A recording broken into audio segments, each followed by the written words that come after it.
Kapin 200 ka persons with disability sa Upol, Misamis Oriental nga mipailaw sa Cash for Work program sa DSWD ang nakadawat na sa ilang sweldo.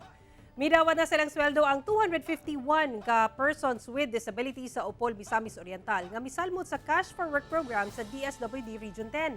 Napulo ka adlaw nga nagpahigayon og community cleanup drive ang mga PWD palibot sa ilang mga zone sa tagsa-tagsa ka mga barangay isip kabay sa Cash for Work program. Paghuman sa napulo ka adlaw, midawat sila og 4,280 pesos matag usa.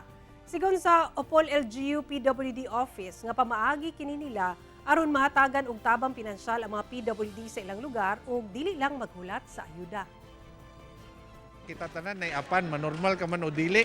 Mo gina akong ginasulti sa ila mo nang kapasalamat ko nga nakita nila nga pwede day sila mo trabaho.